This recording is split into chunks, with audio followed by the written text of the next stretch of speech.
ഇത് യഥാർത്ഥത്തിൽ മറ്റൊരു ലാവിനിൻ പോലെ വളർത്തിക്കൊണ്ടുവന്ന് പിണറായി വിജയനെ പൊതുസമൂഹത്തിൻ്റെ മുമ്പിൽ അപമാനിക്കുന്നതിന് കേരളത്തിലെ പ്രതിപക്ഷ നേതാവ് നടത്തിയിട്ടുള്ള ഒരു ഗൂഢാലോചനയാണ് ഇതിൻ്റെ പിന്നിലുള്ളത്.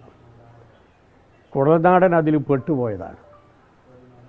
ഇപ്പോൾ ബഹുമാനപ്പെട്ട പ്രതിപക്ഷ നേതാവ് വീണ്ടും പറയുന്നത് അദ്ദേഹം ഈ കേസ് പഠിക്കാതിരിക്കില്ല. സാധാരണ നിലയിൽ കാര്യങ്ങൾ മനസ്സിലാക്കിയിട്ടാണല്ലോ അദ്ദേഹം പ്രതികരിക്കാറ്. ഇപ്പോൾ പറയുന്നത് ഇത് വിജിലൻസ് കേസാണോ അല്ല prevention of money laundering act പ്രകാരമാണോ അതൊന്നും എനിക്കിപ്പോൾ അറിയില്ല. ഇത് പഠിച്ചിട്ടേ പറയാൻ പറ്റുമെന്നാണ് പറയുന്നത്. എന്തൊരു അവകാശമാണിത്. കുഴൽനാടന് 3 പ്രാവശ്യമായി ജുഡീഷ്യറിയിൽ നിന്ന് പേരടിക്കടി കിട്ടുകയാണ്. ആദ്യം ഇതേ പ്രശ്നം ഉന്നയിച്ചുകൊണ്ട് മൂവാറ്റുപുഴ വിജിലൻസ് കോടതിയിലാണ് അദ്ദേഹം കേസ് കൊടുത്തത്. പറഞ്ഞ മനസ്സിലായെങ്കിൽ പേര് വെച്ചിട്ട് അത് മൂവാറ്റുപുഴ കോടതി തള്ളി. പിന്നെ ഒരു വേഷപ്രച്ഛന്നനായി അദ്ദേഹം തിരുവനന്തപുരം വിജിലൻസ് കോടതിയിൽ വേറൊരാളെ കൊണ്ട് കൊടുപ്പിച്ചു. നിങ്ങൾ ഇതിൻ്റെ നാൾ വഴികൾ മനസ്സിലാക്കണം. അത് പലർക്കും അറിയില്ല. തിരുവനന്തപുരം വിജിലൻസ് കോടതി തള്ളി. അപ്പോൾ ഞാൻ പറഞ്ഞു ഇതിൻ്റെ പിന്നിൽ വേഷപ്രച്ഛന്നനായി വന്ന കുഴൽനാടനാണുള്ളത്. അപ്പോൾ പിന്നെ അയാൾ നേരിട്ട് രംഗത്ത് വന്ന് തിരുവനന്തപുരം ബഹുമാനപ്പെട്ട ഹൈക്കോടതിയുടെ മുമ്പാകെ അപ്പീൽ കൊടുത്തു. റിവിഷനാണ് തിരുവനന്തപുരം കോടതി വിധിക്കെതിരായിട്ടുള്ളത്. ഇപ്പം അതും തള്ളി. അപ്പം ആദ്യം തന്നെ അദ്ദേഹം പറഞ്ഞു, ഫസ്റ്റിൽ മാവേലിക്കര കോടതിയുടെ വിധി വന്ന സമയത്ത് അദ്ദേഹം പറഞ്ഞു എനിക്കെന്തെങ്കിലും തെറ്റ് പറ്റിയിട്ടുണ്ടെങ്കിൽ ഞാൻ മാപ്പ് പറയുമെന്ന് പറഞ്ഞു. അങ്ങനെ ഒരു പ്രയോഗം അദ്ദേഹം നടത്തിയിരുന്നു.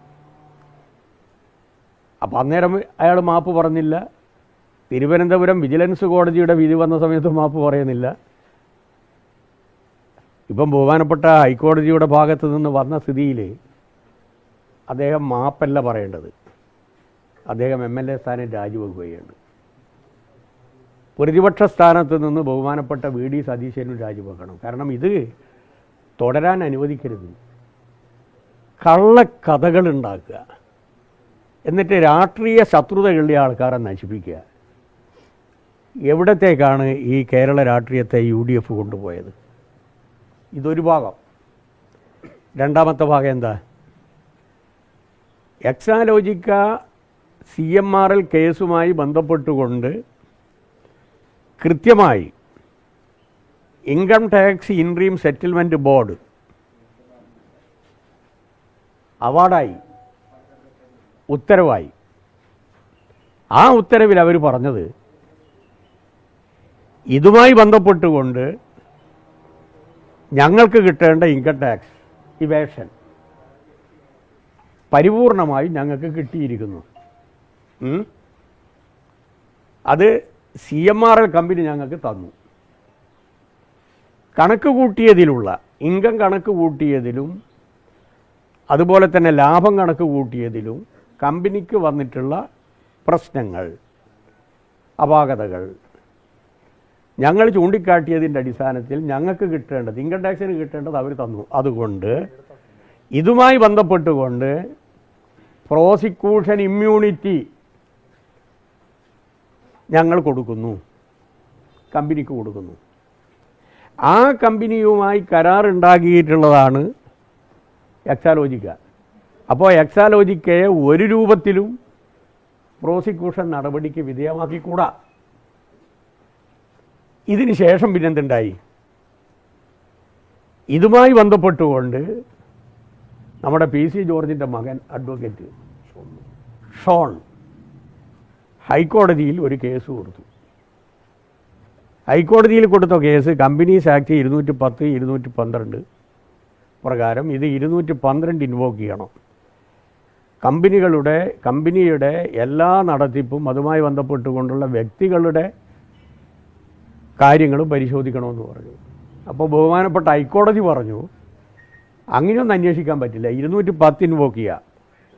കമ്പനി നടത്തിപ്പുമായി ബന്ധപ്പെട്ടുകൊണ്ട് എന്തെങ്കിലും അപാകതകളുണ്ടോ അത് പരിശോധിക്കാം എന്ന് ബഹുമാനപ്പെട്ട ഹൈക്കോടതി പറഞ്ഞു. ആ ഹൈക്കോടതി വിധി നിൽക്കുന്ന സമയത്താണ് 2023 ജനുവരി മാസം 31-ാം തീയതി PC ജോർജ് രാജിവെച്ച് ഇതെവിടത്തേക്ക് പോകുന്നത്. അന്നുണ്ടായ ഒരു സംഭവമാണ്. ഇത് ഡൽഹിയിൽ വെച്ച് നടന്നാണ്. ഇത് രാവിലെയാണ് രാജിവെക്കുന്നത്. വൈകുന്നേരമാണ് ഇത് SFIOന് വിടുന്നത്. SFIO എന്ന് പറഞ്ഞാൽ സീരിയസ് ഫ്രോഡ് ഇൻവെസ്റ്റിഗേഷൻ. SFIOന് വിടുന്ന സമയത്ത് ഹൈക്കോടതിയിൽ കേസ് നിൽക്കുകയാണ് കേട്ടോ.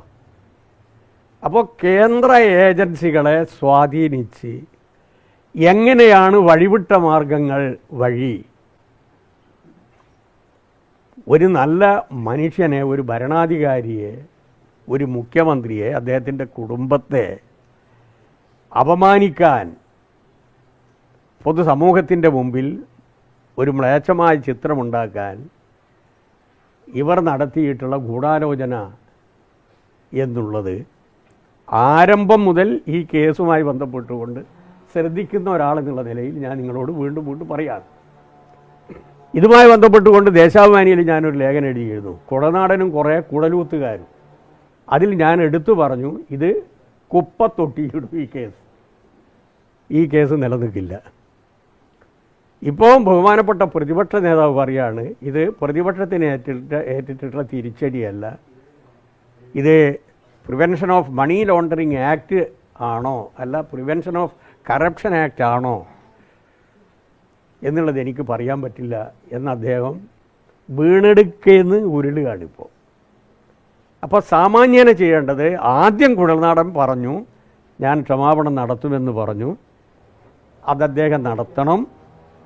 ഇല്ലെങ്കിൽ അദ്ദേഹം ഈ പദവിക്ക് യോജിച്ചതല്ല. പ്രതിപക്ഷ നേതാവ് രാജിവെക്കുന്നില്ലെങ്കിലും ബഹുമാനപ്പെട്ട മുഖ്യമന്ത്രിയുടെ മുമ്പിൽ ക്ഷമാപണം നടത്തണം.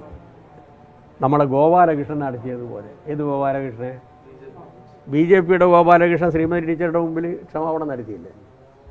ഓർമ്മയുണ്ട് നിങ്ങൾക്ക്? ചുരുങ്ങിയത് അതെങ്കിലും ചെയ്യണം. ഇനി ഈ പണിയുമായിട്ട് മുമ്പോട്ട് പോകരുത് ദയവ് ചെയ്ത്. എങ്ങനെയാണ് കേന്ദ്ര ഏജൻസികളെ ഉപയോഗപ്പെടുത്തിക്കൊണ്ട് പൊതുസമ്മതരായിട്ടുള്ള ജനനേതാക്കളെ ടാർണിഷ് ചെയ്യാൻ ഇവർ നടത്തുന്ന പ്രവർത്തനം എന്നുള്ളതിൻ്റെ നല്ലൊരു തെളിവാണിത്. കേരളത്തിലെ ഇടതുപക്ഷ ജനാധിപത്യ മുന്നണി തിളങ്ങി നിൽക്കുന്ന ഘട്ടത്തിലാണ് ഓരോരോ ആരോപണവും കൊണ്ടുവരിക.